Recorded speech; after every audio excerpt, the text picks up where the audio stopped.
Ito ang pag-iisipan.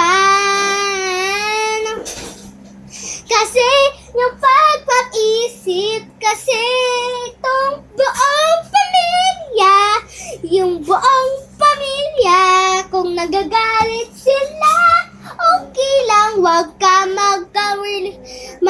magsigawan o away pag ginanganakan. English na lang. Di